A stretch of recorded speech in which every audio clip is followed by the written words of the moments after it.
My father had a phone in his hand when I needed him to save my life. He could have called 911. Instead, he looked at his new wife and waited. It started on a Saturday afternoon in my dad's backyard. His wife, Renata, was hosting a charity gala that evening. She'd been planning it for weeks.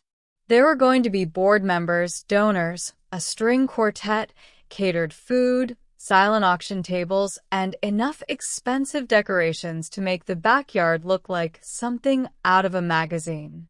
And somehow, at 15 years old, I'd become part of the setup crew. Renata had asked me to help string lanterns across the pergola. I remember the weather being almost perfect. Warm air, a little breeze, the smell of freshly cut grass, music playing quietly from inside the house. Everything felt normal, until the ladder moved. I was standing several feet above the patio, reaching toward the pergola beam with a strand of lanterns in my hand. I stretched a little farther. The ladder shifted. At first, I thought I'd simply lost my balance. Then the entire thing kicked sideways. My stomach dropped.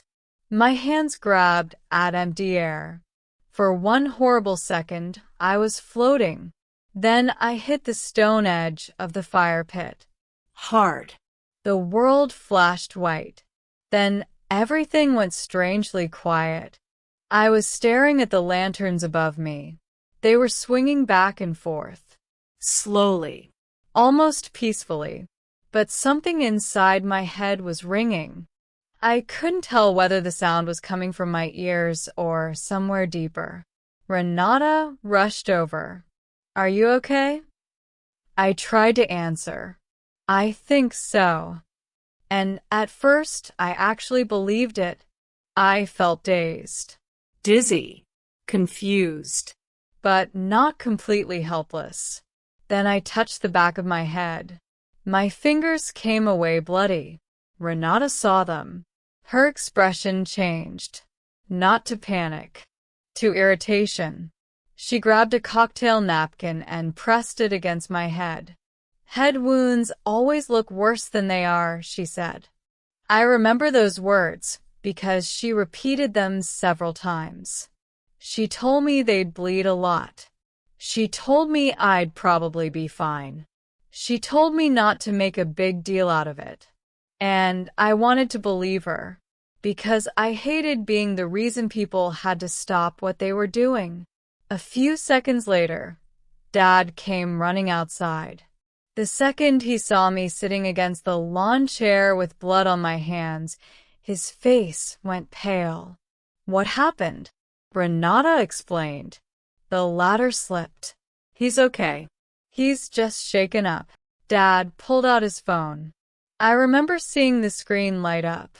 For 1 second, I thought, "Good. He's calling an ambulance." Then Renata touched his arm. "Don't." Dad looked at her. She shook her head. "There's no reason to overreact." Dad looked back at me. I was sitting there with a towel against my head. The ringing in my ears was getting louder. The edges of the yard looked slightly blurry. And Dad stood there with his phone in his hand. Renata started explaining how head wounds looked dramatic, but usually weren't. She told him about a child she'd known who had hit his head and been completely fine. Then she mentioned the ambulance, the cost, the gala, the caterers arriving soon.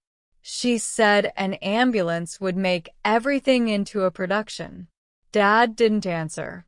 He just looked at me, then at her, then back at me, and I realized something that scared me more than the fall. He was actually deciding. He was weighing my injury against her evening. Finally, he lowered the phone. "Maybe we should just watch him for a little while." Renata smiled. Exactly. Something inside me sank. I told myself not to be dramatic. Maybe they were right. Maybe it was only a cut. Maybe the dizziness was normal. Maybe the ringing would stop. I sat there holding the towel against my head while Dad and Renata started talking about the gala again, where the wine table should go, whether the caterers needed another extension cord, which board members had confirmed. I could hear them talking, but their voices seemed strangely far away. Then my stomach turned. I swallowed. The nausea got worse. I tried to stand. I think I need to lie down. Dad reached toward me. I pushed myself upright. The backyard tilted violently. Not slightly. Completely. The ground seemed to swing sideways. My knees buckled. I caught myself with my hands, and then I vomited into the flower bed. Renata jumped backward. She was wearing a nice dress. I remember noticing that. She didn't want anything on it. Dad rushed toward me. Hey. Sit down. He grabbed my shoulders. I tried to focus on his face. It kept doubling. There are two of you, I whispered. Dad froze. What? I can't see right. Renata sighed. He's dizzy. Obviously. But I knew something was wrong. My head wasn't simply hurting. It felt like pressure was building somewhere deep inside. I tried to speak again. I feel like I'm going to pass out. My words sounded strange. Slow. Thick. Like my tongue wasn't moving properly. Dad looked worried now. Finally, he said, maybe we really should get him checked. He reached for his phone again, and Renata answered immediately. Fine. But don't call an ambulance. Dad hesitated. We can drive him. Exactly. She said that there was an urgent care clinic 10 minutes away. They could check my head. Maybe put in a few stitches. Then we'd be back before the gala really got started. 10 minutes. That number stuck in my head. 10 minutes. I wanted to tell them that 10 minutes sounded terrifying. I wanted to tell Dad that this wasn't a normal injury, that I couldn't focus, that I was nauseous, that my vision was wrong. But Renata was already walking toward the house for her keys. Come on, she called. Dad, help me stand. My legs felt strangely distant, like they belonged to somebody else. I leaned heavily against him as we walked toward the garage. Renata was already complaining about blood getting on the car seats. I barely heard her. My thoughts were getting slower. And somewhere in the back of my mind, I remembered something from health class. A head injury, vomiting, confusion, problem seeing. Those weren't things you ignored. Those were warning signs. I tried to say it. I think something's wrong. Renata waved me off. You've just been shaken up. No. I swallowed. Something's wrong. She sighed. You watched too many medical shows. Dad didn't say anything. He helped me into the back seat. I lay across the seats because sitting upright made spinning worse. Renata started the engine. Dad sat beside her. And we drove away from the house, away from the gala, away from the patio, away from the phone that should have been used 20 minutes earlier. Every turn made my head feel worse. The pressure kept building. I stared at the ceiling of the SUV. Renata drove exactly the speed limit. She stopped at every red light. She talked about the gala, the quartet, the auction, the guests. Dad kept turning around. Are you okay? I wanted to say no. Instead, I whispered, getting worse. Renata glanced at me through the mirror. You'll be fine. My eyes started closing. I forced them open. I was scared to fall asleep. Then I tried again. Ambulance. The word came out wrong. barely recognizable. Dad turned around. For the first time, I saw real fear in his eyes. And for 1 second, I thought he might finally make the right decision. Then Renata put her hand on his knee. We're almost there.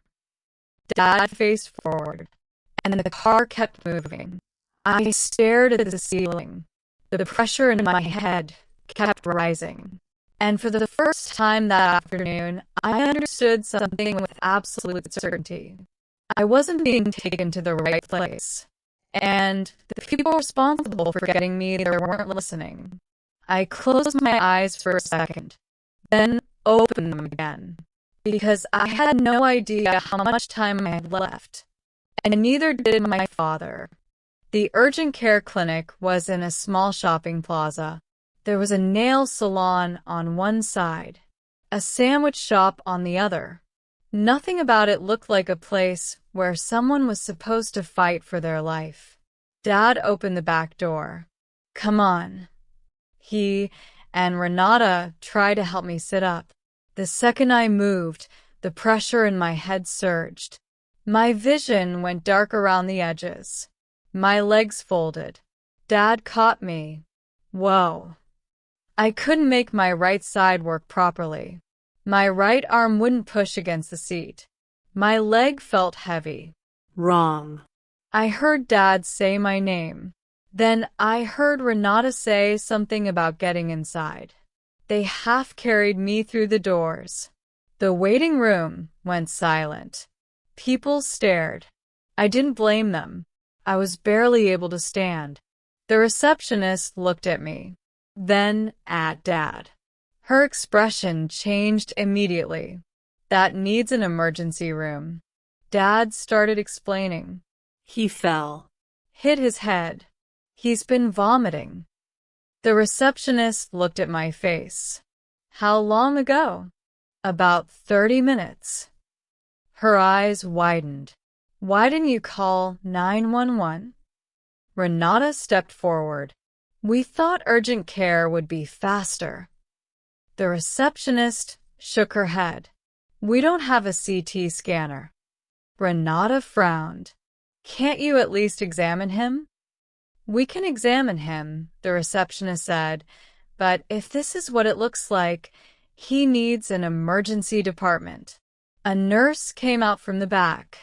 She took one look at me, then asked, When did he start vomiting? Dad answered, When we were still at home. And he's confused? Yes. Vision problems? Dad nodded. The nurse looked at my right side. Can he move that arm? I tried. Nothing happened. The nurse's expression became very serious. Call 911.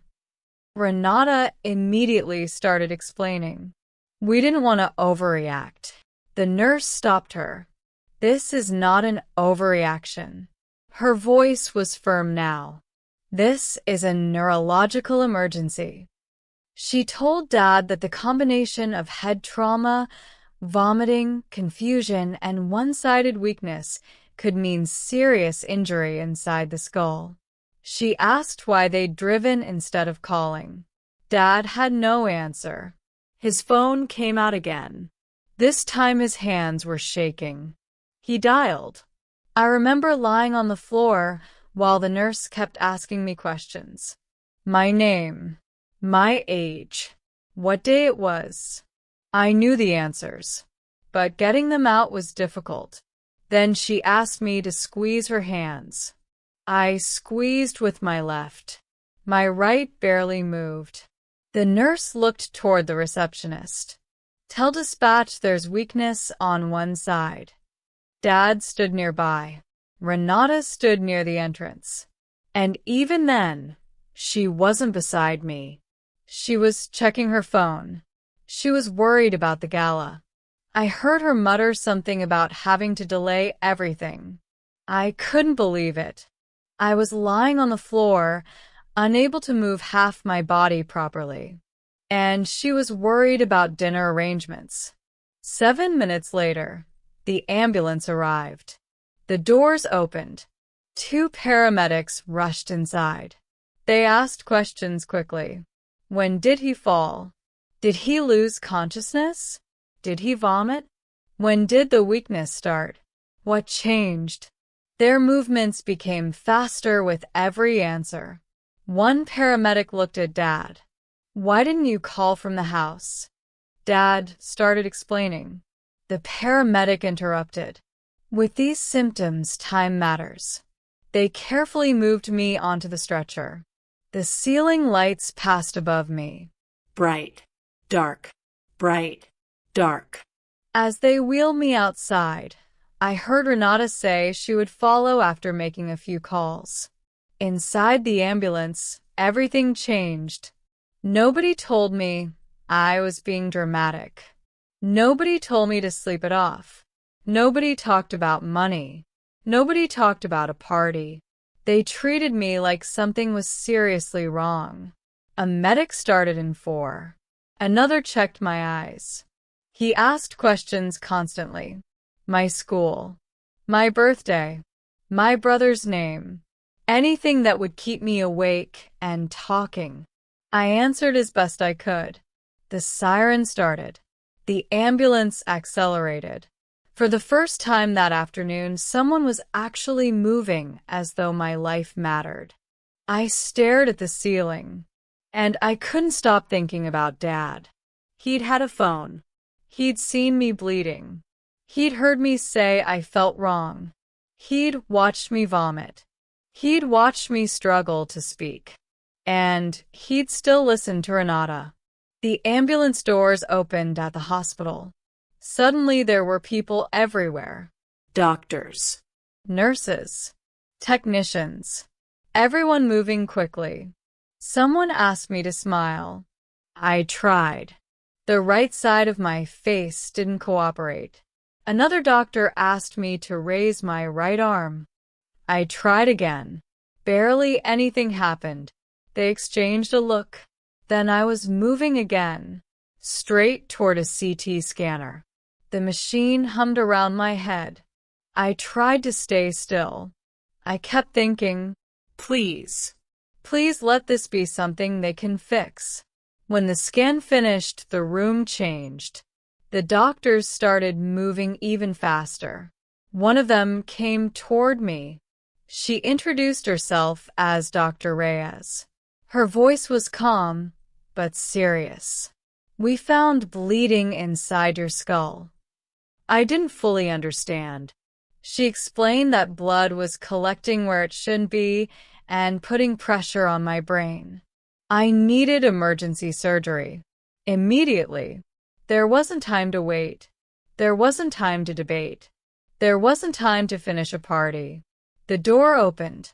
Dad came running in. His face looked completely different. gray, Exhausted. Terrified. Renata came behind him. Dr. Reyes explained the situation. Then she asked, "How long ago did this happen?" Dad answered. She looked at him. And why wasn't he brought here immediately? Nobody spoke. Renata started explaining. She talked about not wanting to overreact, about the ambulance, about the urgent care clinic, about thinking it was only a head wound. Dr. Reyes listened for a moment. Then she said, "We have to operate now." Dad signed the consent form. His hand shook so badly that he nearly dropped the pen. He kept repeating, "Do whatever you have to do." I watched him, and all I could think was, "You could have done this 20 minutes ago. You could have called. You could have listened. You could have protected me." Instead, a stranger at urgent care had to tell you what should have been obvious. A neurosurgeon came in, Dr. Adeyemi. He explained what they were going to do. He told me they needed to relieve the pressure. He didn't promise everything would be okay. He said the sooner they treated it, the better. I held on to those words. Better. Not perfect. Not guaranteed. Just better. The anesthesiologist prepared me. A nurse checked my 4. The operating room lights appeared above me. Everything became strangely quiet. The last thing I remember was being told to count backward. 10, 9, 8. Then nothing. When I woke up, my head was wrapped in thick bandages. My throat hurt. Machines beeped around me. A nurse leaned over and said, "You're awake. The surgery went well." I wanted to ask about my right side. I couldn't get the words out. Later, Dr. Adeyemi explained. They had relieved the pressure and stopped the bleeding, but there had been damage. The right side of my body was still weak. My arm, my leg, part of my face. He said some of the weakness might improve as the swelling went down. Some might not. Nobody could know yet. That sentence stayed with me. Some might not. Dad came into the room. His eyes were red. He took my left hand. "I love you." I stared at him. I should have called 911. I didn't answer. He kept talking. He said Renata had sounded certain. He said he'd believed her. He said he'd never forgive himself. Finally, I found enough strength to speak. "You saw me." Dad looked down. "You saw me getting worse." His eyes filled. "I told you." He covered his face. And I said the sentence that had been sitting inside me since the patio. "You knew something was wrong." He couldn't deny it, because he had known. He just hadn't acted. Over the next few days, nurses checked me constantly. They woke me throughout the night. They checked my pupils, my strength, My speech. my memory. My right side remained weak. But there was movement. A little, then a little more. The doctors called that encouraging. I didn't feel encouraged. I felt angry, because every time I looked at my right hand, I remembered the phone in Dad's hand. Every time my leg failed to respond, I remembered Renata saying, "We're almost there." And every time I tried to smile and only half my face moved, I remembered the moment my father had looked at his wife instead of calling for help. Then my little brother came to visit. Milo was 8. He walked into the room, Saw me. and immediately started crying. I tried to smile. Only half my face moved. He looked terrified. "Are you going to be okay?" I wanted to say yes. I wanted to promise him, but I couldn't. So I said, "I'm working on it." He nodded. Then he asked when I was coming home, and I didn't know what to tell him, because the truth was beginning to sink in. I wasn't going home the same person who had climbed that ladder. I wasn't even sure I would ever become that person again. And while I was lying in that hospital bed, another question was beginning to form. Not just whether I would recover, but whether my father would ever have to answer for what he'd done. On the 6th day, a detective came to my hospital room.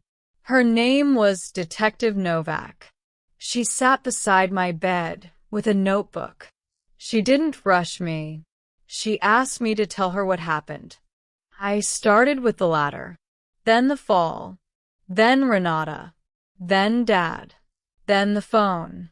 When I reached the part where Dad had considered calling 911, Detective Novak stopped writing. "Tell me about that." So I did. I told her Renata had said it wasn't serious, that she talked about the cost of an ambulance, that she talked about her gala, that Dad had hesitated, that I had vomited, that my vision had changed, that my speech had become difficult, that I told them something was wrong, that I'd even mentioned the possibility of bleeding. Detective Novak looked down at her notes, then back at me. "Did they understand that you were getting worse?" "Yes." She wrote that down. After she left, one of the nurses explained that the timeline would matter. The hospital had records. The urgent care clinic had records. The paramedics had records. Everyone had documented what had happened. And the more people I talked to, the more obvious it became that the delay wasn't just a bad decision. It had consequences. My doctors believed the delay had allowed the pressure and damage to become worse.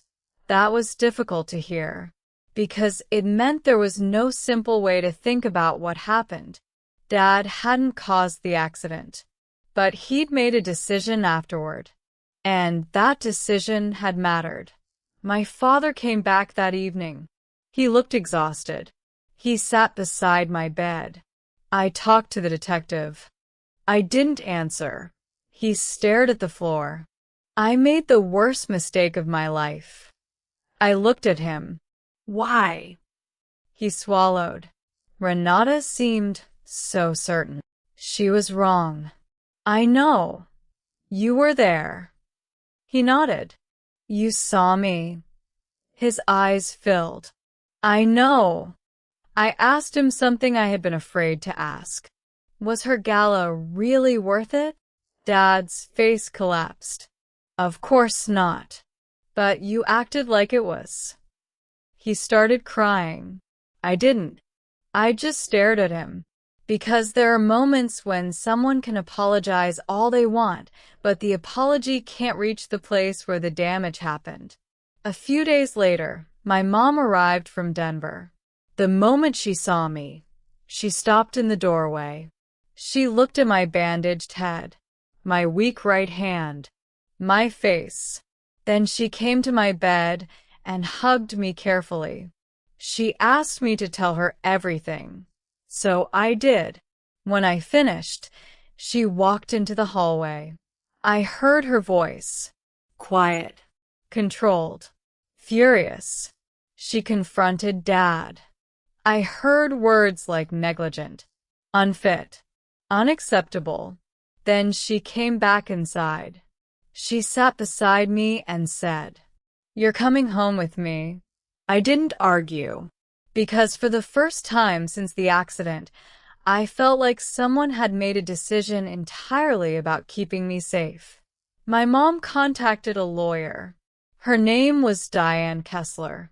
Diane came to the hospital and listened carefully to my account. She explained that the investigation would look at the timeline, the decisions, the medical records, the urgent care report, the paramedics report, and the doctor's opinions about the delay. She also explained that my younger brother's situation could be considered, because Milo still lived with Dad. And that worried me more than anything. I didn't want Dad punished just because I was angry, but I couldn't ignore what had happened. If Dad could make that decision with me standing in front of him, what happened if Milo got hurt? What if he needed help? Would Dad listen next time?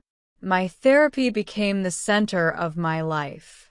Physical therapy, occupational therapy, every day. Again and again. Standing, sitting, balancing, moving my right leg, opening my right hand, picking up objects, dropping them, trying again. My therapist, Priya, never treated me like I was broken. She treated me like I was rebuilding. She'd say, 1 inch counts. So I learned to celebrate inches. One day, I lifted my right leg a little farther. Another day, I managed to hold a cup. Another day, I stood for a few seconds longer. None of it felt impressive. But it was. Because 6 weeks earlier, I couldn't do any of it. My right foot dragged when I walked. My hand was clumsy. My balance was terrible. I got tired constantly. I was 15. I wasn't supposed to need help standing. I wasn't supposed to have a schedule built around rehabilitation. I wasn't supposed to wonder whether my hand would ever feel normal. But that was my life now. My mom adapted everything around me. She found an apartment close to the hospital. She installed safety equipment. She rearranged furniture. She learned exactly how much help I needed. And every time she did something small for me, I thought about Dad standing on that patio. He could have done the same thing. He could have protected me. He chose not to. Child Protective Services eventually became involved. A caseworker named Raymond Cole came to speak with me. He asked about the accident. Then he asked about life before it. Had Renata dismissed injuries before? Had Dad ignored concerns? Had I ever felt unsafe? I told him about all the little things. The times Renata called me dramatic. The times she said I was exaggerating. The times Dad accepted her explanation instead of listening to me. None of those moments seemed enormous by themselves. But together, they painted a picture. Raymond asked me one final question. Do you feel safe going back to that house? I thought about the patio, the ladder, the phone, Renata's hand on Dad's arm, and I answered honestly, No. that was enough. My mom decided I would stay with her. Dad tried to argue at first, but the situation had changed. There were investigations, medical records, legal questions, and a child who was still recovering from a serious brain injury. Eventually, Dad stopped arguing. I was discharged from the hospital after more than 2 weeks. I left in a wheelchair. The same building I'd entered on a stretcher was now watching me roll out under my own power. It felt strange, like surviving wasn't the same as being okay. My mom had prepared everything. A shower chair, a safer bedroom, Equipment for therapy. she had thought about things I hadn't even realized I would need. That first night, she helped me with something as simple as getting ready for bed. I broke down, not because of the pain, because I was 15, and I needed my mother to help me do things I had done alone for years. She didn't make me feel ashamed. She just said, "We'll do it together." Therapy started almost immediately. 5 days a week. Sometimes more. The exercises were exhausting. My therapist, Dominic, told me my right side was significantly weaker. But he also told me something else. My brain could adapt. Recovery could continue. It would just take time. Time. That word became part of my life. Weeks. Months. Maybe years. Meanwhile, Dad kept calling. I didn't answer. Then he started texting. I ignored those too. My mom handled communication through Diane. The legal case began building. The medical bills were enormous. The hospital, the surgery, the ICU, the rehabilitation, future treatment. Everything added up. Diane said they would seek compensation for the damage and the ongoing care. But I didn't care much about the money. I wanted something else. I wanted Dad to understand. I wanted him to stand in front of the truth without hiding behind Renata, without saying she convinced him, without saying he thought it was okay, because he was my father. He was the adult. And when my life was in danger, he had the final choice. One afternoon, months into therapy, I finally asked my mom a question. Do you think Dad really didn't understand? She was quiet. Then she said, I think he understood enough to be afraid. That answer stayed with me, because I remembered his face. The moment I said I couldn't see. The moment my speech changed. The moment he saw my right side stop working. He had been afraid. He just hadn't acted quickly enough. Eventually, the lawsuit moved forward. Depositions, documents, medical records. The urgent care staff confirmed what they'd said that day. The paramedics documented the delay. My doctors explained how serious the injury had been, and my account matched the timeline. Renata's story became harder to defend because she'd been the one arguing against the ambulance. She'd been the one talking about the gala. She'd been the one insisting urgent care was enough. And Dad had listened. The case took months. While the lawyers worked, I kept working on myself. At 6 months, I could walk without the walker. But I had a limp. I wore a brace. My right hand worked, but slowly. Fatigue hit me hard in the afternoons. Sometimes I would come home from therapy and sleep for hours. My old life kept moving without me. Friends went places. Sports seasons changed. People learned to drive. I was learning how to walk properly again. It hurt, but slowly I stopped asking why this had happened. I started asking what I was going to do next. That was the beginning of my recovery. Not when I first stood, not when I first walked, but when I realized the accident had taken part of my old life. It had not taken all of it. And I wasn't going to let my father's worst decision become the final definition of mine. The lawsuit finally settled about 8 months after the accident. There was enough money to cover my medical expenses and ongoing therapy. There was compensation for the lasting effects. The settlement didn't fix my hand. It didn't erase the limp. It didn't give me back the months I'd spent in hospitals and therapy. And it definitely didn't change what happened on that patio. But at least I wouldn't spend the rest of my life paying financially for someone else's decision. The legal process ended. The emotional one didn't. Dad and Renata separated not long afterward. Eventually they divorced. Dad told me that he'd finally realized how much Renata had influenced him. How often she'd convinced him that I was exaggerating. How she'd slowly changed the way he reacted to my problems. Maybe that was true. Maybe it was easier for him to believe that than to admit he'd made the choice himself. I didn't know. And honestly, I didn't need to decide.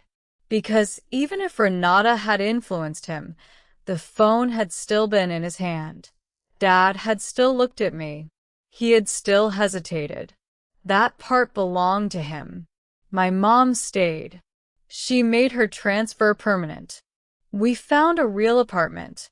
I started attending a new school. Walking through those halls was terrifying. I had a limp. I wore a brace. My right hand didn't always cooperate. Sometimes people stared. Sometimes they asked questions. Sometimes they didn't know what to say. I learned to keep walking. Not perfectly. Not quickly. Just forward.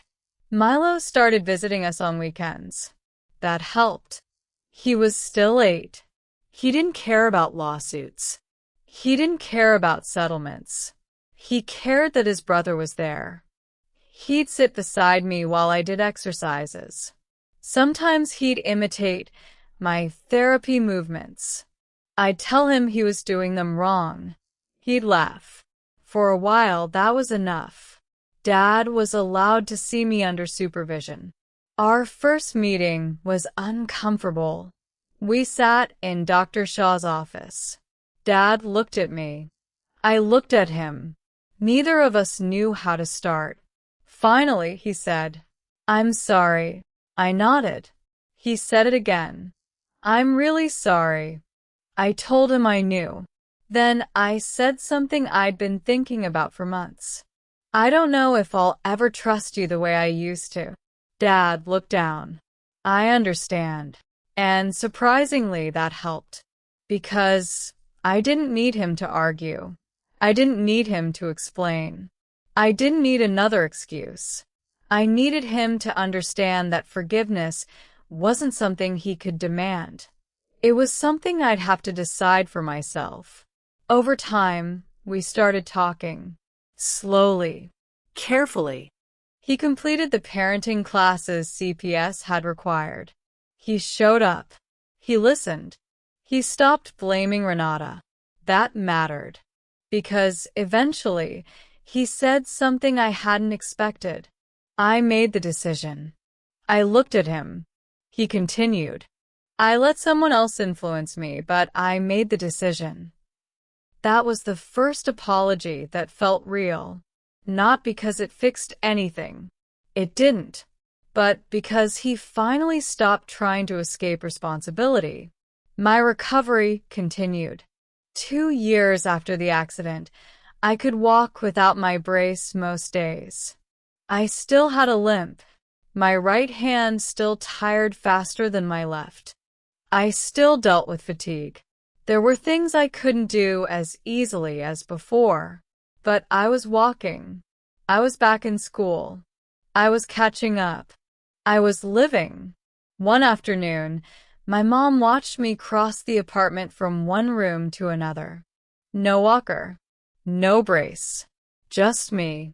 I saw her face change. She tried not to cry. She failed. And I understood why. She remembered the boy who'd been carried into the hospital. She remembered the wheelchair. She remembered doctors refusing to promise anything. And now she was watching me walk. Not perfectly, but independently. That was enough. I eventually returned to things I thought I'd lost.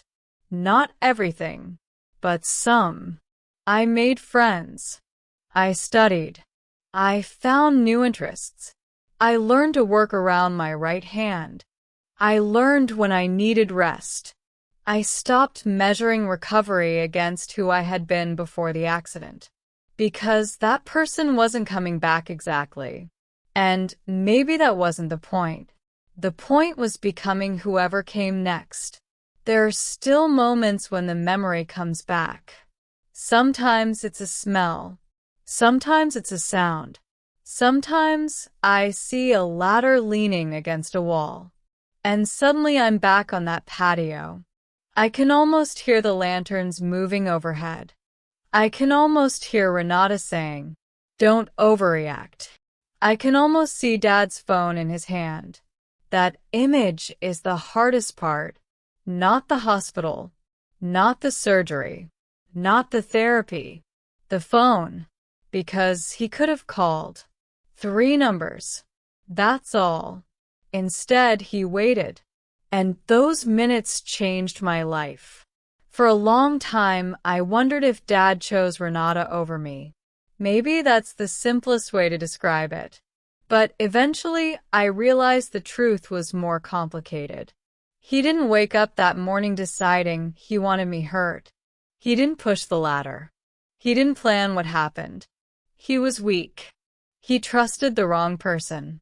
He was afraid of making a scene. He cared too much about keeping the peace.